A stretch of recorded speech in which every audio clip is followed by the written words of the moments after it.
Hey guys, this is Misty 2001. And this is FC7. And today we're coming at you with kind of a unique recipe. A sweet recipe at that. Puppy Chow. And it's kind of a strangely named snack.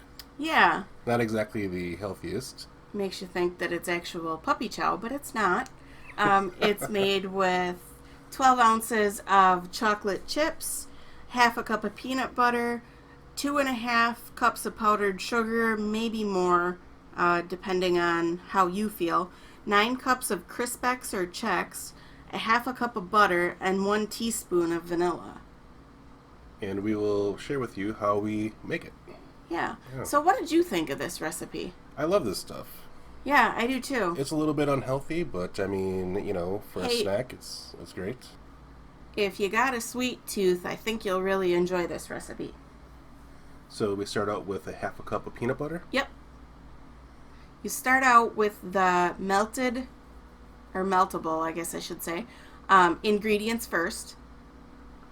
So there's your half a cup of peanut butter. Doesn't have to be perfect. You can add more or less. Whoa, what did you almost hit me. Yeah, well, you get in my way sometimes. Like that. So then turn on the oven. Yep. Stove. Yeah. Stove. Yeah. So, one tip that I have is if you rinse out the measuring cup with hot water, it'll help the peanut butter come out of the measuring cup a little bit easier. So then you've got your half a cup of butter. Wow, that seems like a lot of butter. And you almost hit me again. My bad. A half a cup of butter.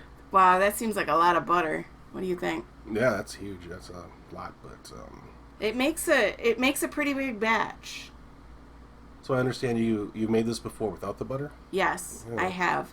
I can honestly say it doesn't turn out as well. Hmm. And then you got 1 12-ounce bag of chocolate chips.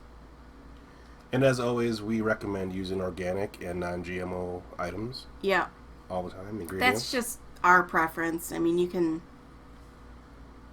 use whatever you would like. So then stir it all up Stir it till she's melted. and turn the oven a little bit down. Yeah.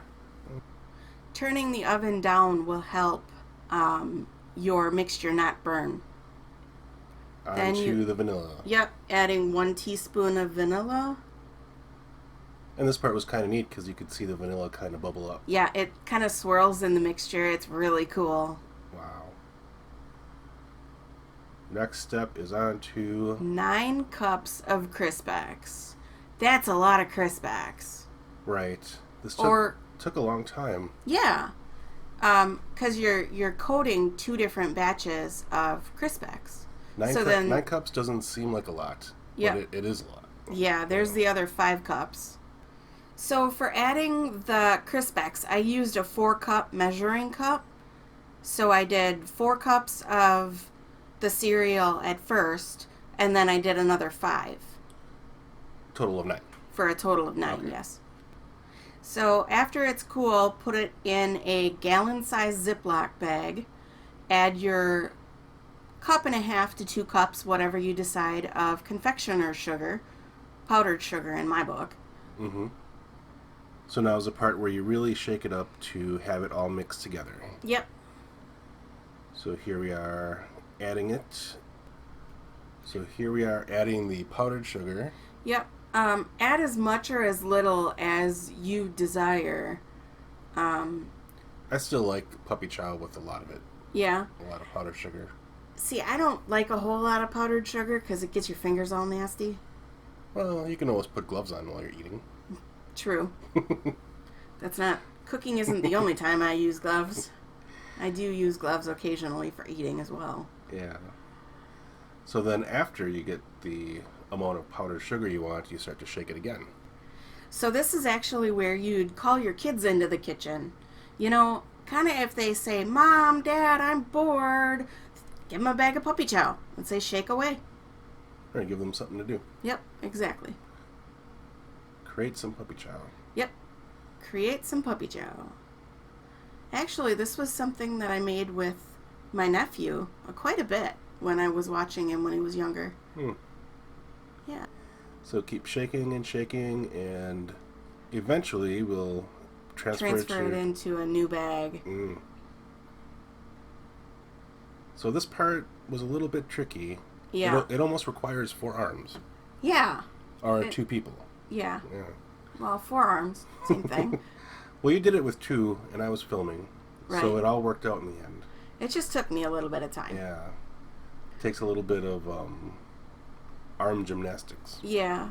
So this is kind of where I found that I needed more powdered sugar because the stuff on the top was not coated. Yeah. So really it calls for 2.5 cups, but just add to your heart's content. Yes. Yeah. If you like a lot, add a lot. If you don't, don't. And then shake it again. And then shake it again. This reminds me a lot of our shake and bake video. Yeah, which is another kid-friendly video. Oh yeah, we were making low-carb chicken nuggets. Yep. Yeah, shake and bake. One of my favorite recipes. And now we leave it cool for 1 hour. So, yep, and we actually decided to do it in the refrigerator to speed up that cooling process. So this is the Puppy Chow 1 hour later. It's all cool and ready to serve. Yep. So how was it? It was fantastic. Good. I don't stick too much to the keto stuff, so I am free to eat unhealthy snacks. No, I'm the keto enthusiast here. So, I mean, it turned out fantastic. It's as good as the stuff you buy from the store. Sweet. Yeah, if I not like better, that yeah. idea. So, make again recipe? Definitely. Could you tell the difference between a recipe made with butter and a recipe not made with butter? This one tasted a little bit different, but not in a bad way. Yeah. Can you elaborate more on that? Well, it tasted a little bit more like store-bought, if that makes any sense. It does, which is actually a good thing because I like to try to replicate what our store makes. Yeah. So that should just about do it for Puppy Chow. Any final thoughts? Yeah, this is a very kid-friendly recipe. Kids of all ages love it. All right, everybody have a great day. Yep, have a great day, guys. Be sure to like and subscribe. Yes, definitely.